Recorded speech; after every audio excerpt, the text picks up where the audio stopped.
C'est lui qui est le président de la commission électorale de recours, Moustapha Abokoum.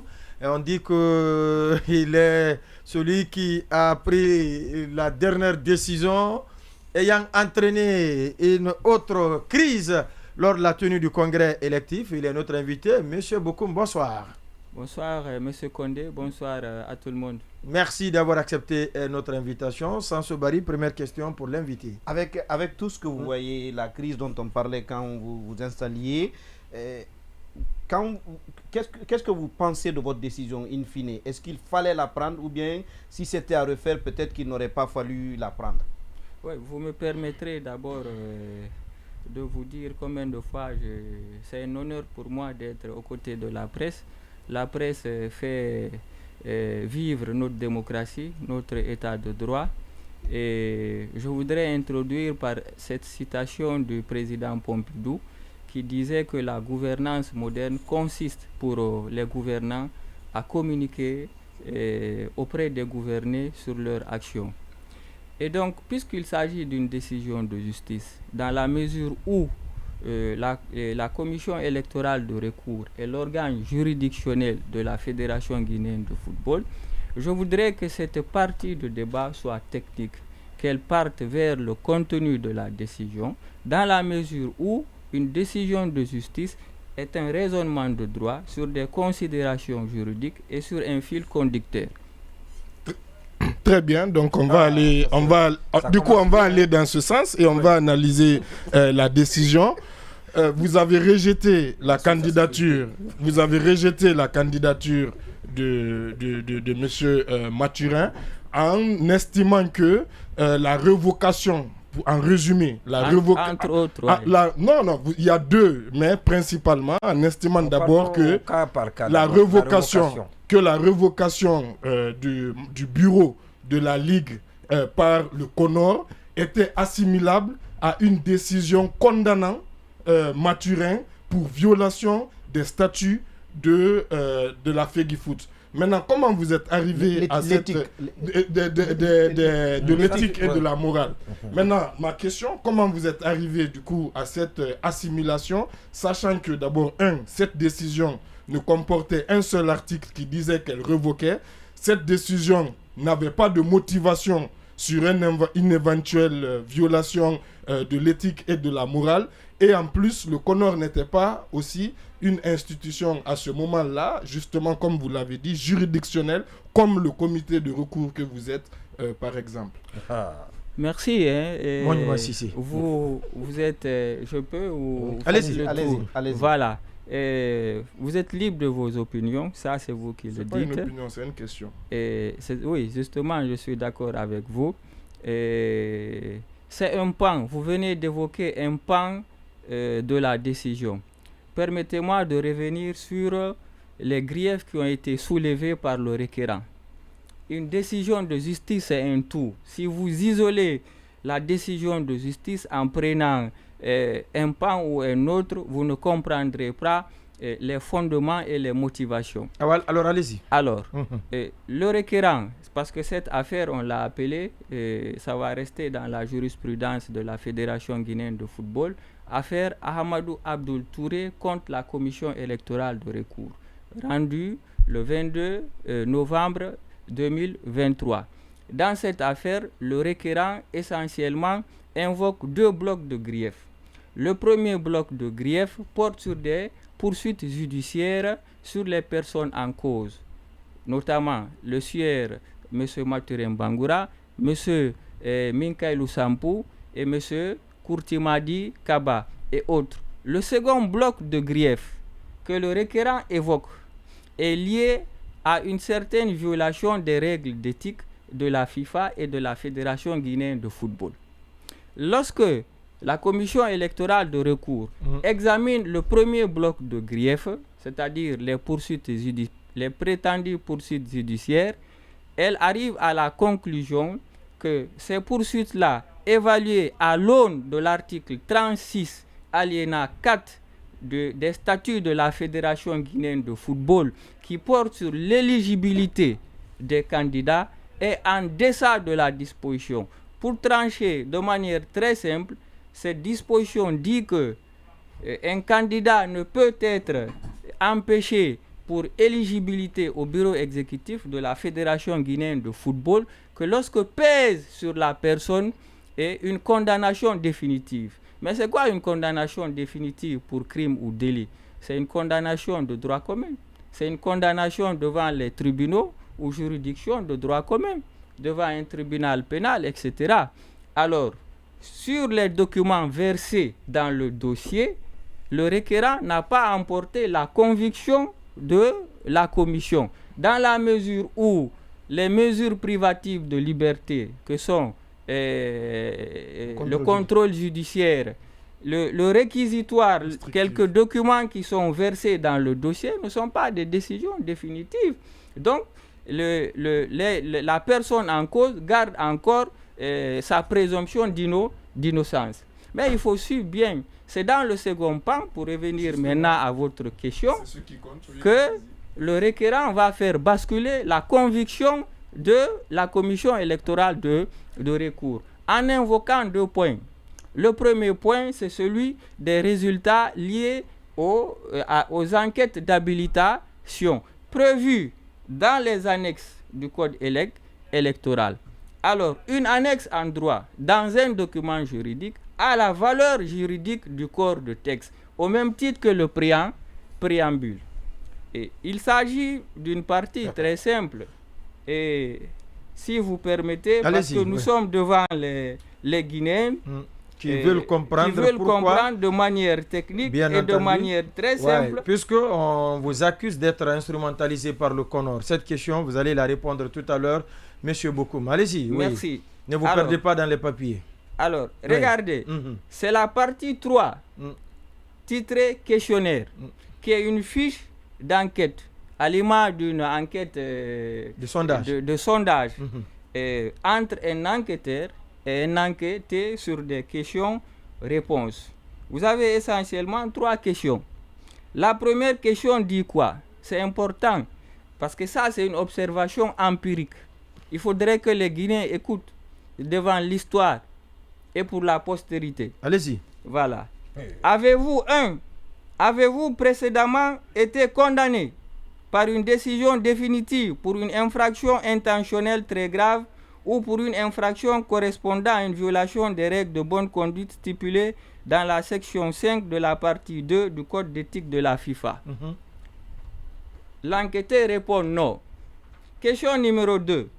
Une instance dirigeante sportive vous a-t-elle déjà imposé par le passé une sanction ou mesure disciplinaire ou assimilée pour des actions constituant une violation des règles de bonne conduite prévues dans la section 5 de la partie 2 du Code d'éthique de la FIFA? Qu'est-ce qu'il a dit, l'enquêté? L'enquêté répond non. Également. Il répond non également. Sauf que là, la commission électorale de recours devrait s'arrêter pour évaluer la réponse de l'enquêté par rapport aux décisions, aux documents qui sont versés dans le dossier. Il ressort banalement, pour ne pas me perdre, parce que j'ai décidé de rendre, si vous voulez, ce débat technique palpable aux yeux des Guinéens. Allez-y, nous la voulons décision comprendre. numéro 0018 du CONOR, FGF 2022, suspend sans ambiguïté le bureau de la Ligue professionnelle de football d'alors, auquel appartenaient les sieurs Mathurin Bangoura, Minkailou Sampou et Kourtimadi Kaba. Mais justement, c'est la commission électorale qui va faire une appréciation périphérique dans l'enquête, sur l'enquête à laquelle elle a procédé. C'est très simple. C'est pour répondre à Baïla. Baïla évoque les articles, mais Baïla n'évoque pas le visa de la décision. On peut l'évoquer. Baïla n'évoque pas le visa de la décision. La décision dans son visa, c'est le préambule de la décision, dit clairement, vu la lettre numéro 005 portant composition, etc. Mais surtout, vu la lettre numéro 527 du 18 juillet demandant à la Ligue professionnelle de football de déposer les contrats à l'alliance aux partenaires. 1. vu la lettre numéro 0091 du 22 août relative aux informations sur le rapport financier et le sponsoring de la Ligue guinéenne de football. Il faut rappeler qu'on est dans le football, Voilà. pas que les gens paniquent Vu quand on entend vu la lettre numéro la situation du pays. 00632 Non, c'est important. relative à la mauvaise collaboration de la Ligue guinéenne de Ouais. football professionnel. La commission électorale de recours, parce que le droit est Le dernier dynamique, visa aussi, n'oubliez le pas, droit c'est est dynamique. important. Vu l'article 35, Voilà. non, ces lettres-là suffisent parce qu'elles préparent ce qu'on entend La motivation par d'une violation, décision. par violation des règles d'éthique à la fois de la FIFA et des statuts de la, et la code de la Fédération Fédération guinéenne de de football. Qu'est-ce qu'on entend par violation de l'éthique? Ce n'est pas l'éthique telle qu'on l'a apprise dans nos classes de l'école primaire ou du collège. L'éthique est un mouvement, une action ou une abstention qui est constatée dans le comportement d'un individu. Alors, le refus pour le bureau de la Ligue professionnelle de football de coopérer avec l'instance dirigeante du football guinéen, qui est le CONOR, après plusieurs tentatives, est une obstruction Bon fonctionnement. au bon fonctionnement des statuts et si vous voulez, de la valeur juridique de ces statuts. D'autant plus que les statuts de la Fédération guinéenne de football disent que les démembrements n'ont pas de personnalité juridique, c'est clair. La seule personnalité juridique appartient à la FEGIFOOT. Les démembrements qui sont la Ligue professionnelle, les districts, les ligues régionales de football, les associations affinitaires n'ont pas de personnalité juridique. D'ailleurs, la commission électorale de recours et l'autre commission sont en train de rédiger un mémorandum de fait de recommandation parce qu'on a constaté des limites, par endroit, un silence de ces textes-là. Ouais, mais M. Bokoum, si vous pouvez me permettre sur cette Non, question. je n'ai pas terminé. Non, il va terminer. Non, je n'ai pas terminé. Oui. Et donc, cette décision-là, Oui. cette décision, on l'a évaluée sous le prisme encore. C'est une disposition seule qui a fait couler une candidature. C'est très simple, vous pouvez la noter. C'est l'article 36, alinéa 4 des statuts de la Fédération guinéenne de football. Vous l'avez là-bas, vous pouvez nous dire son Oui, là contenu? c'est un piège qui a été tendu À qui? à tous les candidats. Il faut vraiment aller dans L'article les 34, écoles de oui. droit. Mm. Il faut aller dans les écoles de droit, Oui. être avancé dans la recherche, avoir un retour d'expérience pour pouvoir échapper à l'intelligence de De cette ce dis- aliénat, Mais de c'est cette aliénat. disposition. Votre vocation était de piéger. Non, non, justement, C'est le notre vocation, législateur. nous on est là pour C'est constater. les membres statutaires qui Voilà. sont les législateurs. Oui, J'ai c'est le législateur. j'ai Le piège peut-être peut être aussi dans l'interprétation. non, j'ai peut-être omis de rappeler de Oui. cette disposition. que la commission électorale de recours n'est pas le législateur du droit du sport en Guinée. L'unique législateur, c'est encore les membres statutaires. C'est eux qui nous ont élus à la suite d'un appel à candidature qui était ouvert à tous les juristes du pays et qui nous ont félicités, d'ailleurs à une majorité écrasante. D'accord.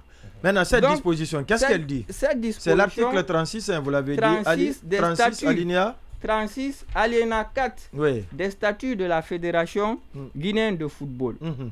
Suivez, ça tranche en soi. Allez-y. Sous peine de rejet de leur liste, les candidats doivent satisfaire aux exigences suivantes.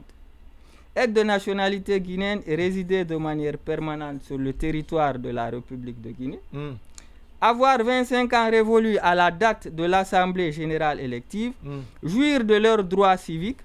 Ne pas avoir précédemment été jugé coupable de manière définitive dans toute affaire criminelle ou délictuelle. Ah, attention, il faut suivre. Il faut suivre ce point. Ne pas avoir été jugé coupable de violation du code d'éthique de la FIFA et ou, c'est de manière, pas de manière cumulative, et ou de la FIFA et ou de la CAF durant les 5 dernières années précédant la candidature. Alors, vous comprendrez que sur le point 4, on parle de condamnation définitive. Cette condamnation définitive est celle en droit commun, assortie de peine d'emprisonnement et d'amende. Mais la condamnation au point 5 peut être prononcée par n'importe quel organe doté du pouvoir de décision. Que cet organe soit juridictionnel ou pas, que cet organe soit international ou national. Mais le CONOR n'était-il pas, ou encore jusqu'au 30, faisait pas office de bureau exécutif de la Fédération guinéenne de football? Bien sûr. Lorsque le président Mamadi Doumbouya prend des décrets ou que le ministre M. Gomou prend des arrêtés, le Premier ministre, mais ils ont le Premier ministre, ces arrêtés et ces décrets ont valeur juridique, mais qui les a élus? Personne ne les a élus. Pourquoi on refuserait au CONOR cette qualité qui fait qu'il fait office de bureau exécutif? C'est là où il y a eu une mauvaise interprétation du texte. Mais là, c'est de l'ingénierie. Le droit a son aspect ingénierial. D'accord. Il y a des dispositions où le droit ne vous renvoie ni à sa lettre, ni à son esprit, mais à rechercher ce qui est sous-jacent. Ce qui est sous-jacent dépend de votre expérience. Oui.